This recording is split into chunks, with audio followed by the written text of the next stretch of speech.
Welcome to Mass Effect, Synthesis. A Mass Effect AU fanfiction. Thank you for listening. Let's begin.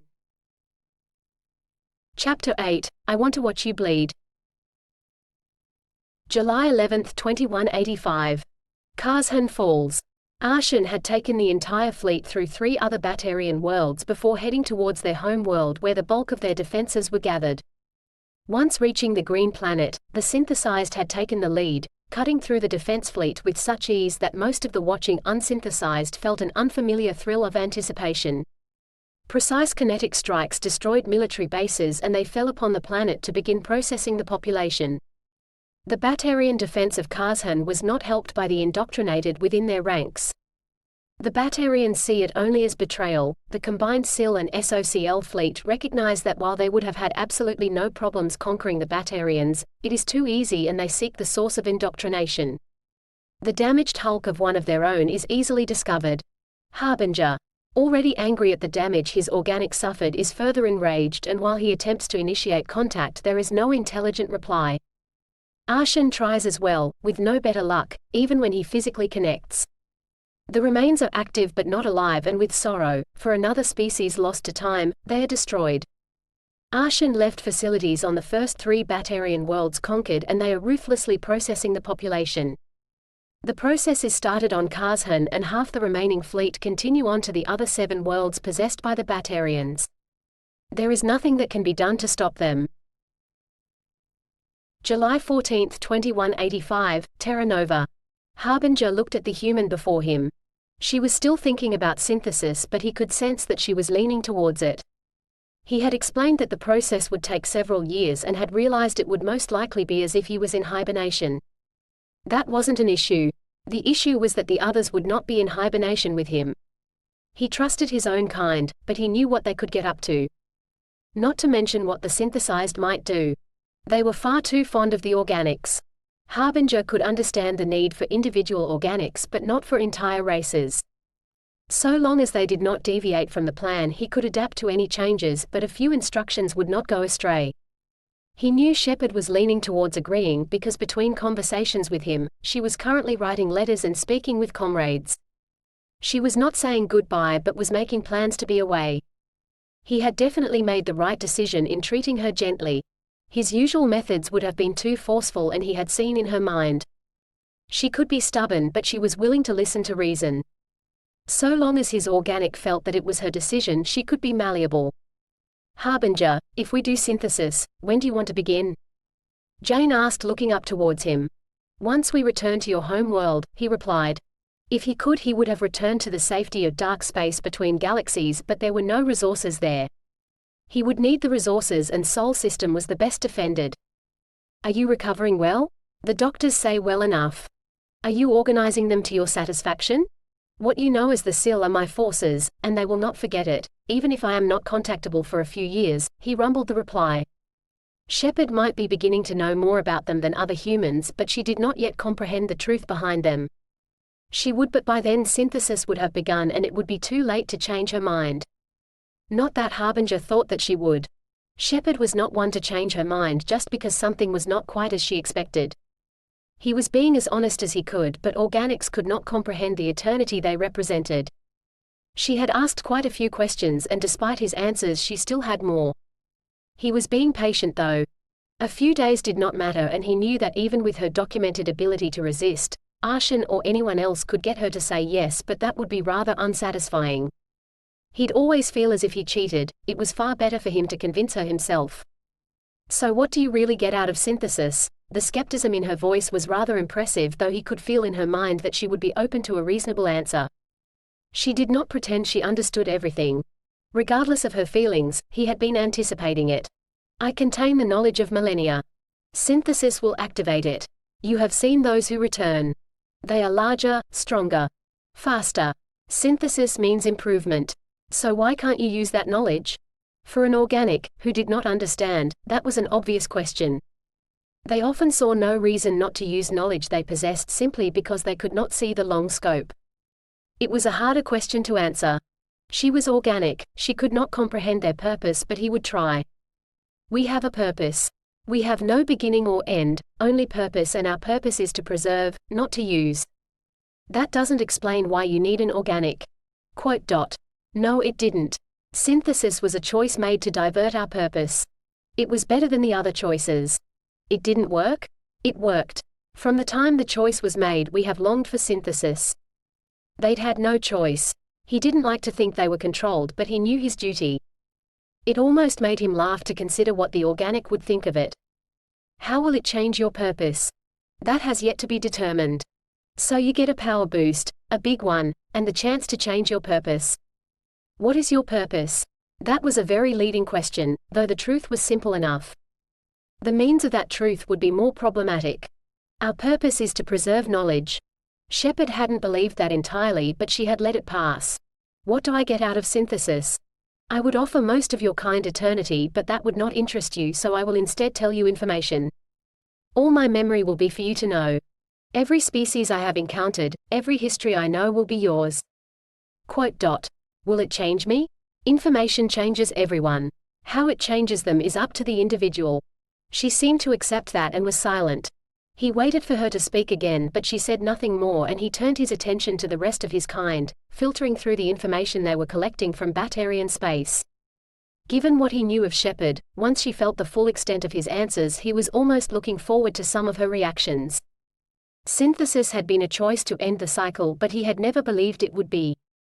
The cycle was eternal, as they were, but perhaps she would provide a different purpose. It did not matter. Once synthesis began, it could not be reversed. July 15, 2185. After extensive conversations, Jane Shepard agrees to synthesis with Harbinger. The information is not released to the general public, though Systems Alliance Command are informed. Lieutenant Commander Shepard's rank is unchanged, though she is given special permission and much higher level clearances to match with Harbinger's clearances. Jane is now familiar enough with Harbinger to know that he doesn't care about such niceties.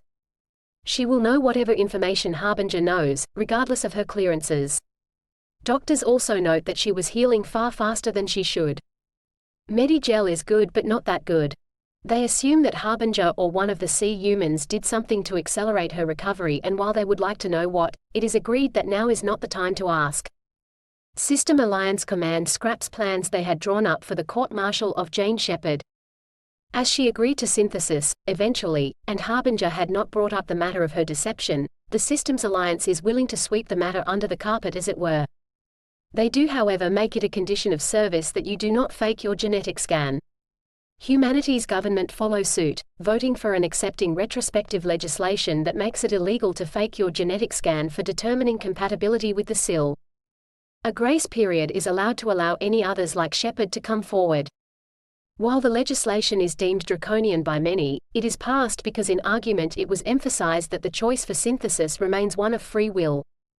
Some politicians did argue that no one has ever said no, and thus somehow the SIL must be coercing agreement, but they were pushed to the side as a vocal but marginal minority.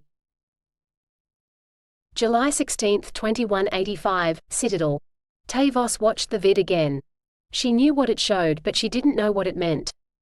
At 05:37, an unknown ship had entered Citadel space, and the instant it had finished deceleration it had spun. Ignoring all hails from the defense fleet. 5 ships had broken away from the defense fleet to intercept, but the ship was already heading back towards the relay, and as it accelerated into the Mass Effect corridor the ship fired. At first no one was sure what the ship had fired at until there was an explosion from the relay accompanied by a shower of debris, and at 05:38 the unknown vessel disappeared. It was at that point that the defense fleet had realized that they had just watched a perfect intercept, and apart from the vid of the ship and a few long-range scans they had nothing. The ship that was destroyed was identified to be Batarian, and while they had sent a cruiser through the relay on the same vector the unknown ship had taken, nothing had been found in the system.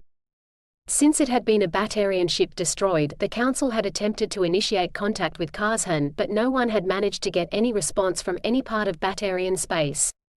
The ambassador had returned to Karzhan 2 days hence, and if the fate of the ship was anything to go by, the Council was now assuming that the ambassador was dead.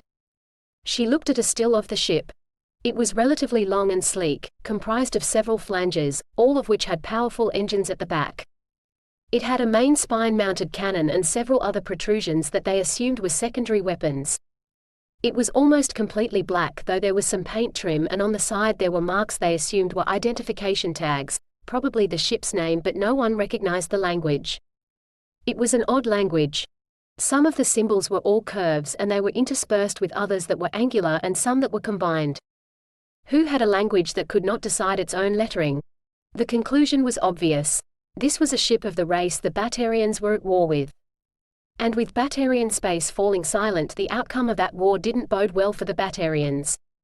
But that ship, its movements, its weaponry strength, if the unknown race could make ships of that caliber, then they should have conquered the Batarians years ago, which led to a rather unsettling conclusion, though for the moment she shied away from that in favor of listening to Valen's report. Analysis incomplete. The Solarian started, unknown vessel, large, small dreadnought class. Very agile and very fast. Performed as destroyer. Probable not to have artificial gravity. What? Spartus interrupted. But that's, the Turian didn't finish. Unusual for advanced state of weaponry, Valen agreed. Calculation of force of turn, he continued, touching a keypad which brought up a schematic of the exact trajectory of the ship and the angles and forces involved at the speeds detected. Spartus' eyes glazed slightly at the technical drawing, but he continued listening. Occupants, assuming physiology equal to council races, would be unconscious. Doubtful that even Krogan would maintain consciousness. Artificial dampening? Or counter-gravity? Tavos asked. Not detected, but a possibility, Valen admitted. Exact nature of weapons unknown. Shielding capacity unknown. Armor strength unknown. Too many unknowns. Design unknown. Origin unknown. IFF signature unknown. Only know willing to use armaments and vessel fast and maneuverable. Assumed to be in Batarian territory. Computing power behind intercept indicates highest quality vessel. There was one more detail that he had not included. One of the Solarian ship's long-range scans said the ship was organic, but as none of the others had scans to confirm that, and it was ridiculous, the scan was considered an anomaly. Probable inference of non-hostility towards Council. No engagement of our ships, no ambush of our scout. Speculate from evidence, Batarian war ended. Batarians lost. They were all silent for a moment. It wasn't that the war had likely ended, it was how they postulated it ending that was causing concern.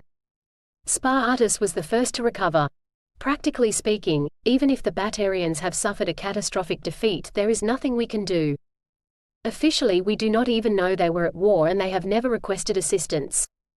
Tavos and Valen both nodded. That was true. The Turian continued. The equivalent of his species frown gracing his features. It is the enemy we need to concern ourselves with. We simply know nothing about them. As a result, I would suggest we send probes into Batarian space merely to gather information. Once we know the situation, we can make decisions. Though I would suggest that the Citadel fleet and our homeworld fleets be put on alert. Tavos nodded. That made the most sense. Operating with a lack of information was one of the certain ways to make mistakes. We will revisit the issue once we have greater information. For now, I suggest we say that the unknown ship was a terminus pirate and leave it at that. Reasonable, Valen agreed as Spartus nodded before all three moved on to other issues. July 17, 2185, Citadel.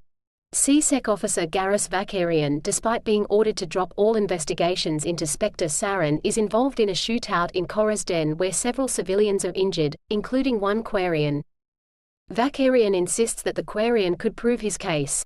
But after receiving several antibiotic boosts, she declines to comment and takes the next transport off the Citadel, presumably returning to the migrant fleet. Vakarian is dismissed from his position. July 17, 2185, Systems Alliance. Harbinger and Shepard return to Sol System and begin synthesis. Before flying close to the Sun, Harbinger detours into the Oort cloud, launching mining drones which almost immediately begin harvesting resources before sending them towards him in close Sol orbit for refinement. Systems Alliance Command decides to reinstate the Kilimanjaro, and with the SOCL's help it is towed back to Sol space for the massive job of repairing and refitting the dreadnought. Some consider this to be a useless gesture, though the rise in morale is deemed to make it worth it. Despite protests, Hannah Shepard is promoted to Rear Admiral for her defense of Terra Nova, though she refuses to take command of another dreadnought and oversees the work on the Kilimanjaro. July 18, 2185, Citadel. What do you mean you can't get into Batarian space? Valen looked back at Tavos. STG probes cannot access Batarian space, he repeated.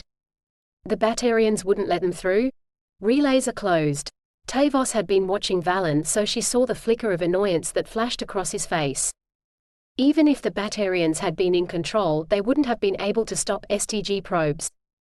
Not completely, though. The report that the relays were closed. That was worrying. They tried to open them? Opening relays without knowing where they lead was against council law, but these were well mapped. It did nothing.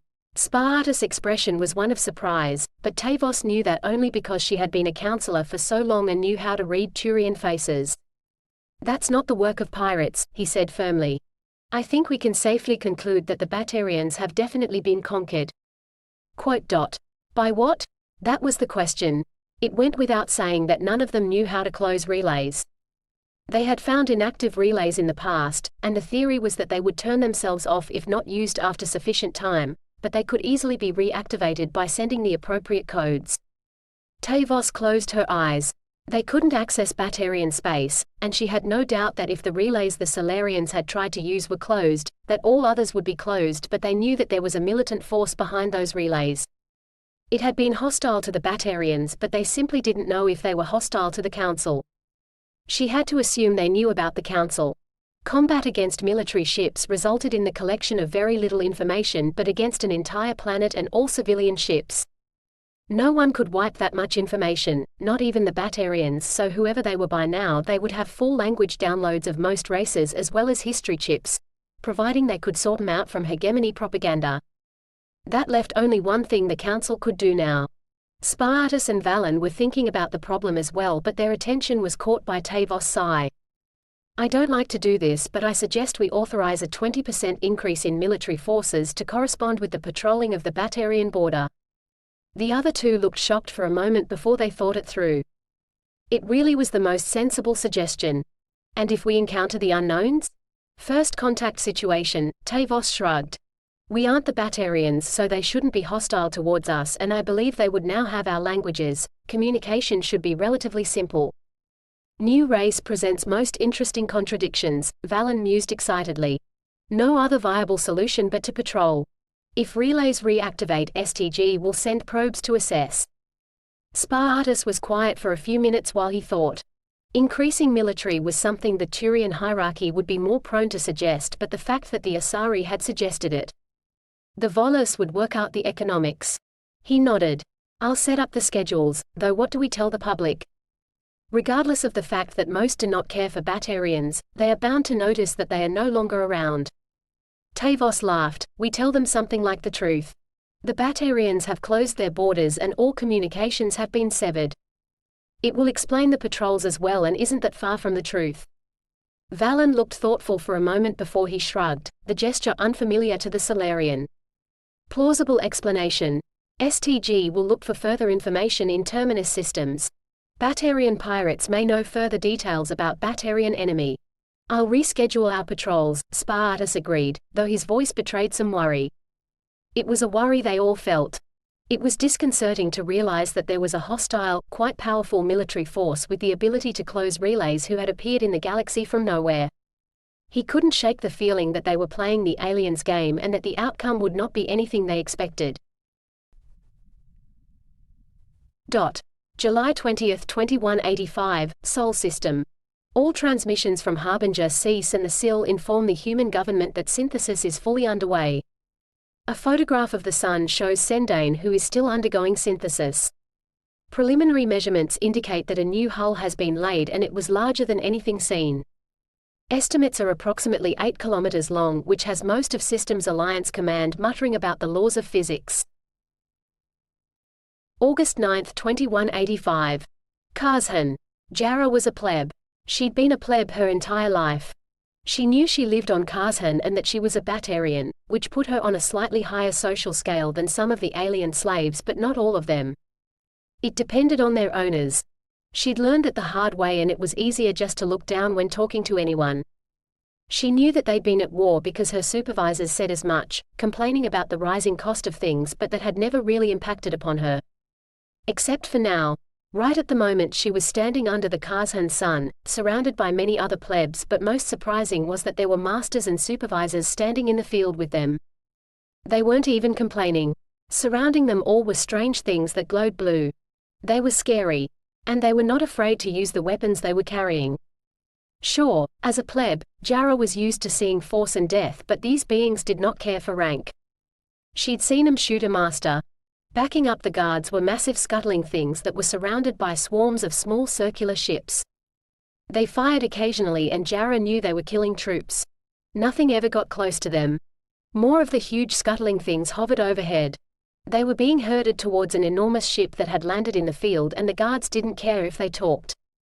That was new, and while Jara hadn't said anything, she was listening, cut through the defenses as if they weren't there. They aren't human though.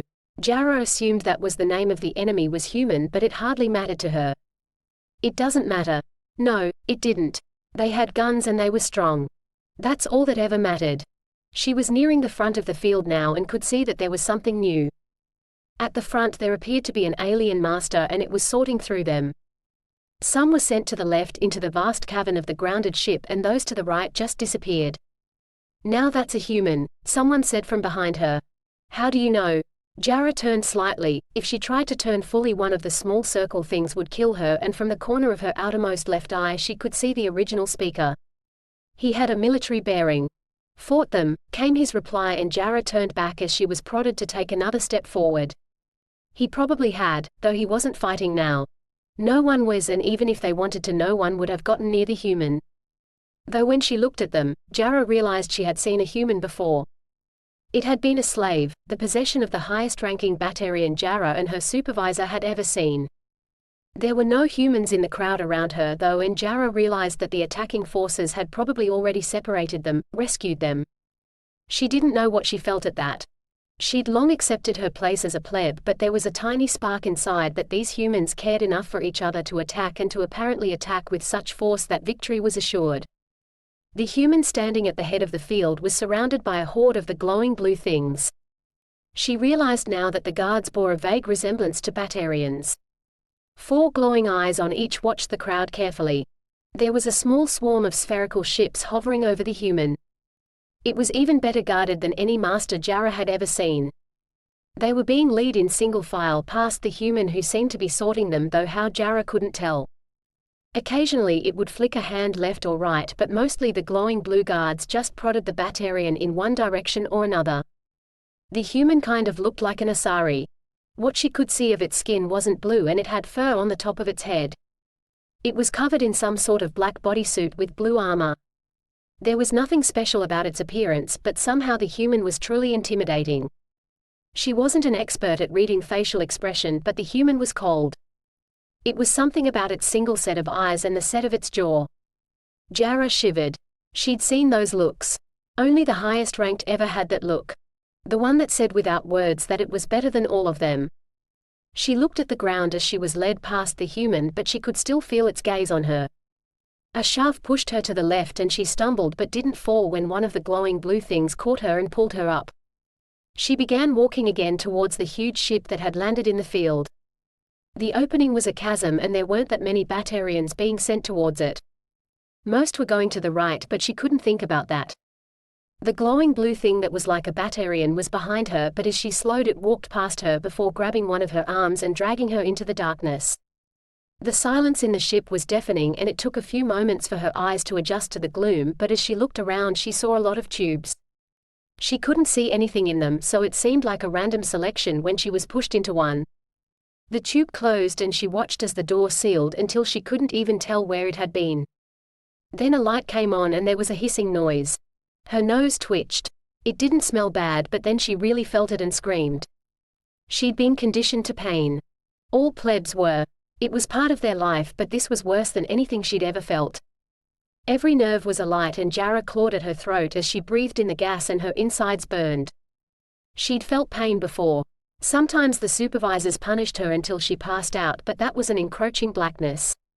This was different. Her mind couldn't retreat. It was as if she had been tied into consciousness. Jara looked down and wished she hadn't. Her fingers felt like they were curled into claws, but they weren't. They weren't even there. She watched her flesh drift away. Jara would have drawn breath to scream again, but there was nothing, and mentally her mind screamed for her. Agony assaulted her, and it was never ending. She couldn't think anymore. She screwed all 4 eyes closed and screamed. It came as a surprise when it stopped. Reflectively she gasped, drawing in air. At least that's what she thought she was doing.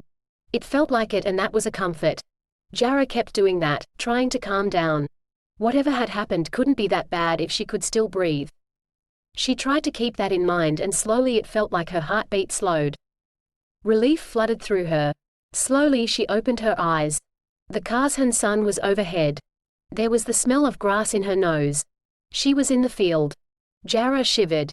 There weren't as many people around her, and there were no glowing blue guards. She couldn't really be here again, but no one else seemed to know what was going on. Then she felt it. It was subtle, but it was there. It was a heartbeat, slow and steady, and Jara looked up. The sun vanished and she could see stars, and somehow she could feel eternity. She looked down again. This time there was no grass, but instead Jara was looking at the hull of one of the ships she had seen over Kazhan. Its hull was grey but dappled, and she blinked, focusing her eyes. She was looking down at herself. Her face. Her 4 eyes opened wide in pain, her mouth extended, screaming. Jara looked over the rest of the hull. There were others there. The fear returned. The pain all came flooding back, and she didn't even feel herself fall to her knees as eternity truly opened, and she screamed, and screamed and screamed. End chapter 8. Mass Effect, Synthesis. Thank you for listening. Join me again to listen to the next chapter.